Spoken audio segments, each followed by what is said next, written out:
नमस्कार, हमारी खास पेशकश बजट 2025-26 में आपका स्वागत है। मैं हूं आपके साथ सृष्टि सिंह। तो आज महत्वपूर्ण दिन है मध्य प्रदेश की जनता के लिए, क्योंकि बजट आ जाने वाला है। मोहन सरकार का ये दूसरा बजट होने वाला है और आज जगदीश देवड़ा यानी वित्त मंत्री जगदीश देवड़ा इस बजट को पेश करेंगे।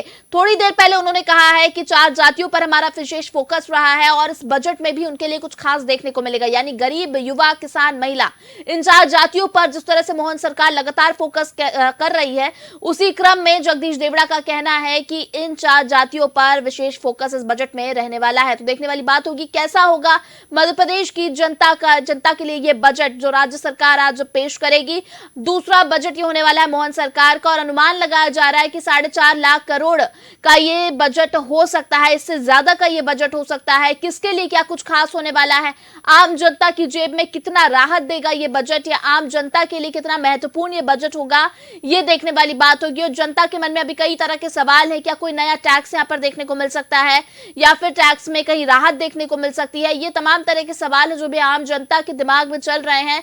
लेकिन सबसे बड़ा सवाल है कि आखिर ये बजट कैसा होगा, किस तरह से जो मोहन सरकार वादे करते आ रही है कि उन्होंने ये भी कहा कुछ समय पहले जो पुरानी योजनाएं हैं वो लगातार चलती रहेंगी, यानी कंसिस्टेंसी इन योजना में देखने को मिलेगी, निरंतरता यहां देखने को मिलेगी। लेकिन अब बड़ी बात है कि नया क्या कुछ देखने को मिल सकता है इस बजट को लेकर, क्योंकि मुख्यमंत्री डॉक्टर मोहन यादव ने जिस तरह से फोकस किया है कि विकास को लेकर हमारा फोकस काफी क्लियर है और मध्य प्रदेश का विकास हम करेंगे। और अगर हम बात करें कि उन्होंने 2047 तक का विजन की बात की है कि 2047 के विजन को लेकर हम आगे बढ़ रहे हैं। प्रहलाद पटेल ने भी इस पर कहा था कि 2047 के विजन को लेकर हम आगे बढ़ रहे हैं और उसी क्रम में हम आगे भी काम करेंगे। तो ये बड़ी बात है कि आज का बजट कैसा होने वाला है, क्योंकि तमाम तरह की प्रतिक्रिया तो सामने आ चुकी है नेताओं की, लेकिन अब बात है कि धरातल पर यह बजट कैसा होता है।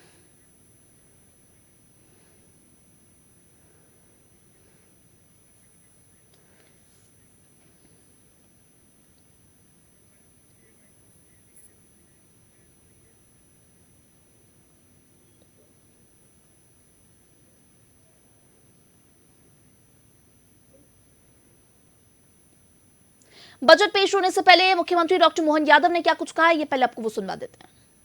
मुझे इस बात की प्रसन्नता कि जैसा कि हमने हमारी सरकार बनाने के समय कहा था कि हमारी सरकार 5 साल में अपने बजट को दोगुना करेगी।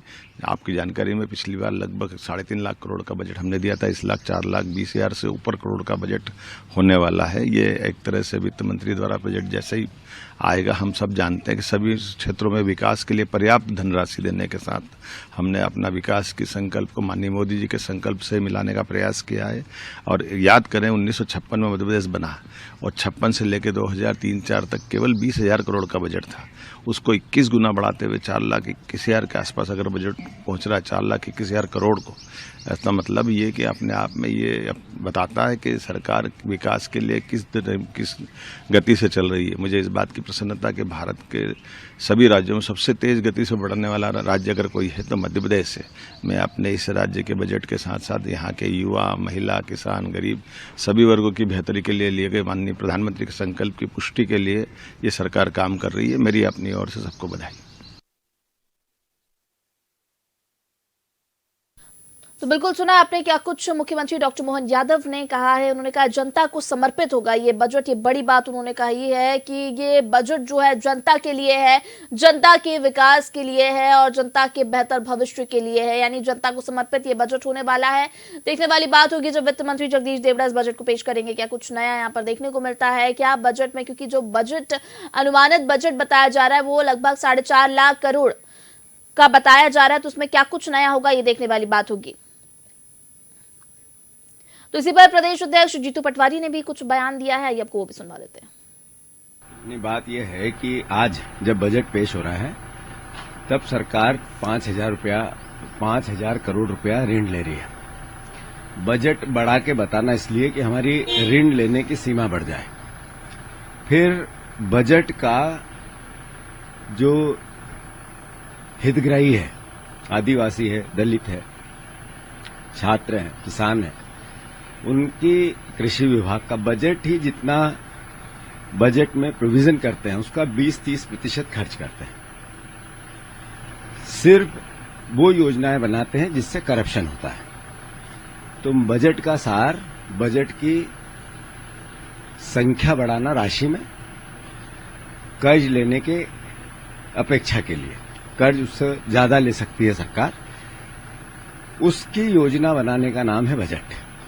करप्शन अद्भुत अकल्पनीय करना है, इसका पुराना इतिहास है। एक साल में मोहन यादव जी का चेहरा, उनकी सरकार का चेहरा हेवी करप्ट हुआ है। बजट का दुरुपयोग क्या होता है वो जनसंपर्क विभाग का पूरा खर्चा अगर निकालेंगे तो पता चल जाएगा। विज्ञापन और इवेंट का बजट कैसे बनता है वो ये दिखाता है।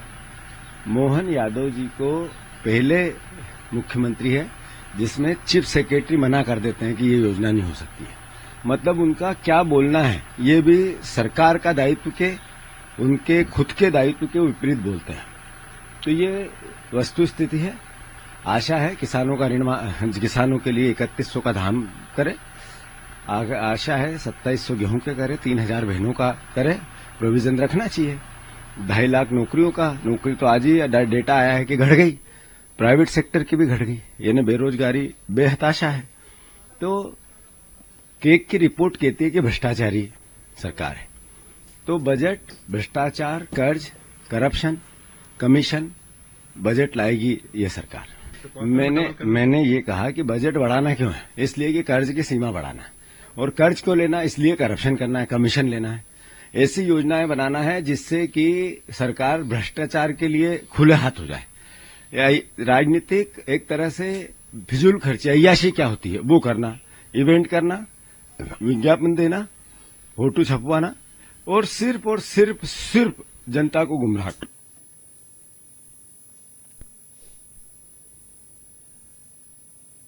कांग्रेस के प्रदेश अध्यक्ष जीतू पटवारी को आप सुन रहे थे। उन्होंने तमाम आरोप लगाए हैं सत्ता पक्ष पर, और बजट से कुछ खास उम्मीदें नजर नहीं आ रही हैं उन्हें फिलहाल। तो चलिए आज इसी मुद्दे पर चर्चा करेंगे। हमारे साथ गेस्ट जुड़ गए, पहले उनसे आपका परिचय करा देते हैं। बीजेपी से हमारे साथ वानी जी जुड़ी हुई है, कांग्रेस से हमारे साथ अंबिका शर्मा जी जुड़े हुए हैं, वही हमारे साथ वरिष्ठ पत्रकार अशोक शुक्ला जी जुड़े हुए हैं। सबसे पहले आप सभी का बहुत स्वागत है चर्चा में। चलिए चर्चा को आगे बढ़ाते हैं। वानी जी, आपने अभी कांग्रेस प्रदेश अध्यक्ष जीतू पटवारी की हम अभी बातें सुन रहे थे। उन्होंने कहा है कि कुछ खास उम्मीदें नहीं है इस बजट से, और सरकार जो है बजट की राशि तो बढ़ाती है, लेकिन करप्शन जो है इस पर सरकार की नजर है, धरातल पर योजनाएं कुछ नहीं दिखती। मैं सभी दर्शकों को नमस्कार करूंगी, और मेरे साथ जो साथीगण इस डिबेट में जुड़े हैं आप सबको भी प्रणाम करती हूँ। देखिए, हम विगत कई दिनों से, क्या कई महीनों से उमंग सिंगार और जीतू पटवारी जैसे नेताओं के सुर सुनते आ रहे हैं। इनके अधिकांश बयान बेबुनियाद रहते हैं, चाटुकारिता से भरपूर रहते हैं, और इन्हें अपने आका को खुश करने के लिए ऐसे सुरों का उपयोग करना पड़ता है। कल भी हम देख चुके थे कि सदन के बाहर जो गरिमा होनी चाहिए, सदन के अंदर जो होनी चाहिए, वो बिल्कुल नष्ट थी, क्योंकि इनके आपसी रंजिश वहां पर चरम सीमा पर थी। क्योंकि सिंघार ने कुछ प्रदर्शन किया तो जीतू पटवारी को उसका उलट जवाब देना था। अब बजट की बात करते हैं। तो हमने कल आर्थिक सर्वेक्षण जो पढ़ा है उसमें 11 से ज्यादा वृद्धि हुई है, और आज भी जो बजट का अनुमान है वो 21 गुना बढ़ा हुआ आया है भूतपूर्व बजटों के अपेक्षा। ये जो बजट है ये ज्ञान के संदर्भ में, यानी कि गरीब, युवा, अन्नदाता और नारी, इन लोगों को सूत्रधार बनाते हुए हम विकास की जो योजनाएं करने जा रहे हैं, सबका साथ सबका विकास, सर्वजन सुखाय सर्वजन हिताय, तो दर्शाता है। और हम समर्थ और सक्षम बनाने में संकल्पित हैं इस प्रदेश को। तो इसके लिए, विकास के लिए जो हम प्रतिबद्ध हैं, अपनी जो जन भावनाएं हैं उसके अनुरूप हम लोग काम कर रहे हैं। युवाओं को नौकरियां देना, महिलाओं आत्मनिर्भर सशक्तिकरण, स्वास्थ्य की सुविधाएं देना, लाडली बहना योजना सुचारू रूप से कायम रहेगी। किसान को अन्य योजनाएं जो मिल रही हैं उसके साथ ही सोलर भी योजनाएं मिली के रूप में, सिंचाई की योजना जिसमें आप जानते हैं कि जो अभी नदी जोड़ो परियोजना है, और उसके साथ साथ में जो चंबल और इधर जो सिंचाई की योजना हो रही है, इससे बहुत लाभ पहुंचेगा।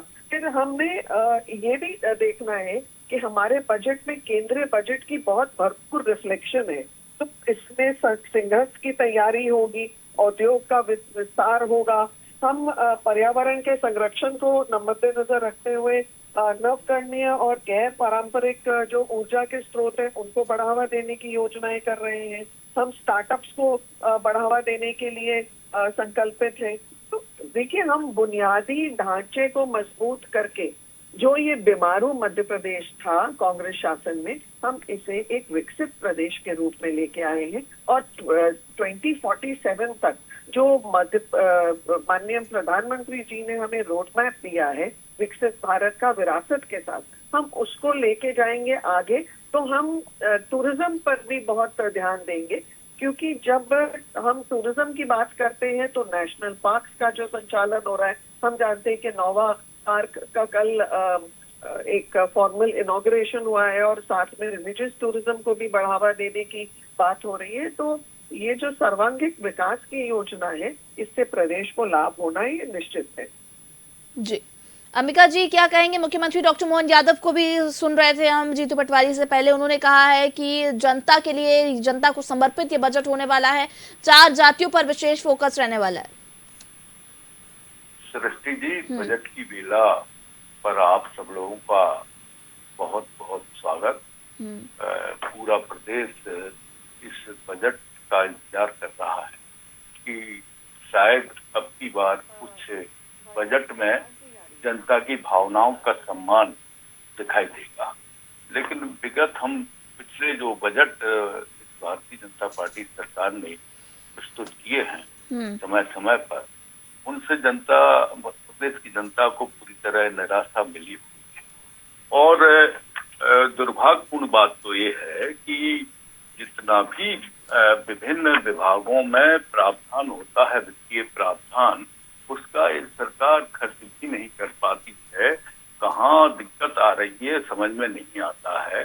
2024 की कैग की रिपोर्ट आप देखिए सृष्टि, उन्होंने स्पष्ट रूप से कहा है कि पुअर एक्सपेंडिचर मॉनिटरिंग मैकेनिज्म है, वीक स्कीम इम्प्लीमेंटेशन कैपेसिटीज है। इस वजह से ये सब गड़बड़ हो रहा है और हितग्राहियों का इसका लाभ नहीं मिल रहा है और जो भी बजट के प्रावधान है, जितनी राशि है, उसका उपयोग नहीं हो रहा है। अब आप देखिए कहाँ पूरा उपयोग हो जाता है बजट का, किन किन चीजों में उपयोग कहाँ होता है जहाँ पर भ्रष्टाचार करने की संभावना है, वहाँ पर अवसर उनको मिलते हैं। जहाँ पर बंदर बांट होता है राशि का, वहाँ पर ये लोग गड़बड़ियां कर लेते हैं। जनहितैषी ये बजट होगा, ये तो बिल्कुल दूर की कौड़ी की बात है, ये तो मन बहलाने वाली बात है। ये सरकार हमेशा इन 4 वर्गों का की घोर उपेक्षा करती आई है, महिला, किसान, मजदूर और नौजवान। ये 4 जो इन्होंने माननीय प्रधानमंत्री जी ने बताया है कि ये 4 जातियां हैं, लेकिन ये 4 जातियां एक्चुअली में सबसे ज्यादा त्रस्त हैं इस सरकार से।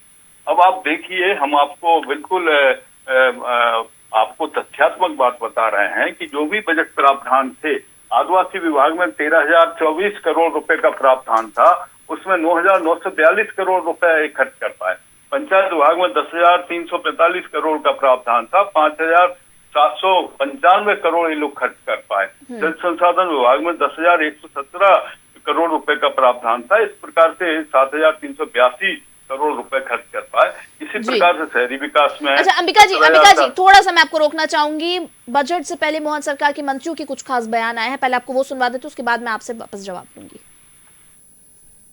वो 2003 से यही काम कर रहे हैं, केवल आरोप लगाने का। वो पहले अपने गिरेबान में सब झांक करके देखे कि उनकी जब सरकारें थी और आज की सरकार में कितना अंतर है। मध्य प्रदेश के लिए ऐतिहासिक बजट रहेगा, मध्य प्रदेश वासियों के लिए रहेगा। बस कुछ ही देर का इंतजार करिए, बहुत ही अच्छा बजट आने वाला। डॉक्टर मोहन यादव जी के नेतृत्व वाली सरकार में समाज के हर वर्ग की चिंता इस बजट में होने वाली है। निश्चित रूप से आज का बजट जो है गरीब, युवा, अन्नदाता, महिला, सबका साथ, सबका विकास और सबका विश्वास, इस भावधारा को लेकर भावधारा को पूरा करने वाला बजट होगा। ऐतिहासिक बजट होगा और निश्चित रूप से ये बजट बहुत अच्छा बजट आने वाला।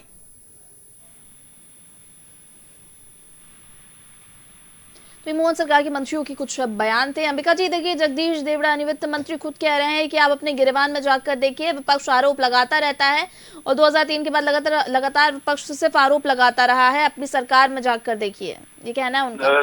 सृष्टि जी, 2003 से लेके अब तक कितना बड़ा अंतराल है, कितने वर्ष तक ये लोग शासन कर रहे हैं, माने 22-23 साल हो गए, इनको 22 साल हो गए। अब पिछली सरकार का ही रोना रोएंगे क्या? अपनी अक्षमताओं पर ये लोग पर्दा डालेंगे ये सब कह के। अब आप सरकार में बैठे हुए हो और बहुत मैच्योर आपको अनुभव हो गया होगा, आपको बड़े गहन अनुभव हो गए होंगे सरकार चलाने के, 22 साल हो गए हैं। हमारा तो ये कहना है कि बीते 3 साल में आपने जो बजट में प्रावधान किए हैं उस पर कितना खर्च आप कर पाए हैं, उस पर एक श्वेत पत्र जारी करें और प्रदेश के समावेशी विकास और अधोसंरचना विकास का जो नुकसान हुआ है वो स्थिति प्रदेश की जनता के सामने स्पष्ट हो जाए। आपका जो वास्तविक चेहरा है, आपकी जो वास्तविक कार्य प्रणाली में जो घटियापन है वो उजागर तो हो। आप कम से कम प्रदेश की जनता के सामने आप जो डींगे मारते हो कि हम प्रदेश की जनता के हितैषी हैं, लोक कल्याणकारी योजनाओं को लागू करते हैं, बिल्कुल आप अच्छी योजनाएं लाते हैं, लेकिन उनका मॉनिटरिंग ठीक ढंग से नहीं होता, भ्रष्टाचार की भेंट चढ़ जाती हैं, वो आपकी क्रियान्वयन एजेंसियां ठीक नहीं हैं। ये सब बातें हैं। जगदीश देवड़ा जी को मैं सुन रहा था, सुबह से कह रहे थे वो कि हम सड़क, बिजली, पानी, स्वास्थ्य, शिक्षा इस पर ध्यान दें, लेकिन अभी तक ध्यान नहीं दे पाए। ये हम बता रहे हैं सरस्वती जी, आपको कई स्कूलों में छात्र नहीं है और कई स्कूल ऐसे हैं जहाँ शिक्षक नहीं है, कई मेडिकल कॉलेजों में विशेषज्ञ डॉक्टर नहीं है, बिल्डिंगें बनी हुई हैं, क्या माने इलाज केवल बिल्डिंग बनाएगी क्या? ये तमाम प्रकार की जो विसंगतियां हैं, आपका ध्यान नहीं। आप दीनदयाल रसोई योजना में जो गरीबों के लिए भोजन है उसमें भी घोटाला है, जल जीवन मिशन में भी घोटाला है। ठीक है, विसंगतियों और घोटाले की बात करें अंबिका जी, आप मैं एक बार फिर से आपके पास लौटूंगी। अशोक जी आपसे मैं जवाब लूंगी। देखिए, वाणी जी को भी हमने सुना, एक तरफ जहां सरकार का कहना है कि देखिए ये जो बजट है ये जन कल्याणकारी होगा, जनता को समर्पित ये बजट होने वाला है, वहीं विपक्ष के अपने आरोप हैं कि भ्रष्टाचार की भेंट ही ये बजट की जो राशि है ये जाती है, राशि बढ़ती है लेकिन धरातल पर कुछ नहीं दिखता और लोगों को इसका लाभ नहीं पहुंचता। तो क्या कुछ खास उम्मीदें हैं इस बार के बजट से और क्या कुछ नया देखने को मिलेगा, क्या लगता है अशोक जी? देखिए, उम्मीद पे तो दुनिया कायम है जी बिल्कुल। तो लोगों को ये उम्मीद करनी चाहिए कि मनमोहन सरकार का ये जो बजट आएगा इससे आम जन को थोड़ा सा राहत मिलेगी। लेकिन जनता कहाँ पे राहत चाहती है? जनता सबसे पहले महंगाई पे राहत चाहती है, करप्शन पे राहत चाहती है, वो गुड गवर्नेंस चाहती है, वो सस्ती बिजली चाहती है। किसान जो है उत्पादन लागत मूल्य कम करने के लिए जो कृषि यंत्र है वो चाहते हैं कि सस्ते हो जाए, खाद बीज सस्ती हो जाए। तो जनता की अपेक्षा ये है कि कम से कम जो उसकी बुनियादी सुविधाएं हैं वो तो इस तरह की हो जाए, इतनी सस्ती हो जाए कि उसकी जो कमाई है, अभी एक आम आदमी की कमाई अगर 15-20 हजार रुपये महीना है तो आपको क्या लगता है कि 15-20 हजार रुपये महीने में वो अच्छा स्वास्थ्य, अच्छी शिक्षा, अच्छी सड़क, अच्छे संसाधन, क्या ये सब चीजें उसको मुहैया हो जाएंगी? बहुत मुश्किल है। दूसरी बात, जब आपकी आमदनी अठन्नी होती है और खर्चा रुपया होता है, लगातार आपका बढ़ रहा है, ये ठीक है कि आपके बजट का जो आकार है वो बड़ा है, लेकिन साथ में आप ये देखिए कि आपके सामने कितनी तरह की चुनौतियां हैं। आपका एस्टेब्लिशमेंट खर्च कितना ज्यादा है आपका, आप वित्तीय अनुशासन का पालन कहाँ कर रहे हैं? आप कर्मचारियों का डीए तो बढ़ा देते हैं, लेकिन आम जनता का क्या उस तरह से, जिस तरह से महंगाई बढ़ती है कि आम जनता की उस तरह से आमदनी बढ़ती है? तो बहुत मुश्किल है किसी भी सरकार के लिए जन अपेक्षाओं के मुताबिक बजट देना। ये ठीक है कि आंकड़ेबाजी भी होंगी और उसमें कहीं ये भी दिखाने की कोशिश होगी कि सरकार जो है सर्वांगीण विकास के लिए जो है बड़ी राशि खर्च कर रही है। लेकिन आज भी मध्य प्रदेश में आप देखिए, शिक्षा जो है हर व्यक्ति को शिक्षा सुलभ नहीं है। स्वास्थ्य सेवाओं की भी स्थिति जो है, अगर कहीं हॉस्पिटल है तो वहाँ डॉक्टर नहीं है, या मेडिकल कॉलेज बन रहे हैं तो वहाँ पे अभी हॉस्पिटल नहीं है। सतना में एक मेडिकल कॉलेज बना है, उसके पास में हॉस्पिटल नहीं है। चुनौतियां बहुत हैं और देखना ये है कि ये सरकार इन चुनौतियों से कैसे निपटती है। जी वाणी जी, अशोक जी चुनौतियों की बात करें कि देखिए चुनौतियां बहुत हैं, इन पर कैसे काम करें, बहुत बड़ा चैलेंज है सरकार के लिए, तो कैसे इस पर काम करेंगे और किस तरह से ध्यान दिया जाएगा, इस पर जवाब दे दीजिए। देखिए, जब माननीय मोदी जी ने लगभग 20 वर्ष पहले भारतीय जनता की पार्टी की सरकार को लीड किया था, तो सबसे बड़ी चुनौती तब से लेकर आज जो उन्होंने साबित की है जनता के बीच, वो ये है कि राजीव गांधी तो कहते थे मैं 1 रुपया भेजता हूँ 15 रुपए पहुंचते हैं। और मोदी सरकार के अंतर्गत जो राज्य सरकारें हैं, यहाँ पर भी एक विशेषता है कि जो लाभ की योजनाएं देते हैं वो जनता तक पहुंचती है। चाहे आप डायरेक्ट मनी ट्रांसफर देख लीजिए, चाहे आप प्रधानमंत्री आवास योजना, गैस योजना, नल योजना, जो भी योजनाएं हैं उनका क्रियान्वयन 100% और पूर्ण संतुष्टि के साथ हो रहा है। और इसी को मद्देनजर रखते हुए आने वाले दिनों में ये बजट भी यही उदाहरण पेश करेगा। जी, महंगाई को लेकर बड़ा सवाल यहाँ पर खड़ा किया है अशोक जी ने कि देखिए आम जनता यानी तमाम जो 4 वर्गों की आपने बात की, 4 जातियों की बात की, ठीक है उनके लिए क्या कुछ खास होगा उनको वो देखने वाली बात होगी, लेकिन आम जनता को भी काफी उम्मीदें हैं इस बजट से। कोई नया टैक्स ना देखने को मिल जाए और उनकी जेब पर कितनी राहत मिलती है, ये तमाम तरह के सवाल जो हैं ये भी अभी खड़े हुए हैं। देखिए, मैंने सबसे पहले जो वाक्य बोले थे, मैंने कहा था कि सर्व जन सुखाए सर्व जन हिताए, वो ये दर्शाने वाला बजट होगा। तो निश्चित रूप से सरकार कोई भी अन्य नया बोझ नहीं डालेगी जनता पर, परंतु सरकार जनता को राहत देने का काम करेगी। जी, पर्यटन को लेकर भी मुख्यमंत्री डॉक्टर मोहन यादव काफी प्रयासरत है और तमाम तरह के प्रयास वो करते जा रहे हैं। चाहे हम सिंगस्ट 2028 की बात करें और ओमकारेश्वर को भी उन्होंने विकसित करने की बात की है कि उज्जैन के तर्ज पर ओमकारेश्वर में भी विकास होगा। तो तमाम तरह के विकासों की भी मुख्यमंत्री डॉक्टर मोहन यादव ने बात की है। क्या उनके लिए भी यहाँ पर कुछ खास देखने को मिलेगा? वानी जी, आप प्लीज प्रश्न दोहराएंगे, ब्लैंक हो गया था। जी, वानी जी, मेरा सवाल है कि देखिए धार्मिक पर्यटन को भी लेकर और पर्यटन को लेकर तमाम अगर पर्यटन क्षेत्रों को देखें उसको लेकर भी सीएम डॉक्टर मोहन यादव ने कई बार कहा है कि इनको भी हम विकसित करेंगे। चाहे चित्रकूट की बात हो, चाहे उज्जैन की सिंगस्ट 2028 पर, तो उनका फोकस है ही, उसकी भी मॉनिटरिंग कर ही रहे हैं। उसके बाद ओमकारेश्वर को भी उन्होंने कहा है कि यहाँ पर भी विकास किया जाएगा।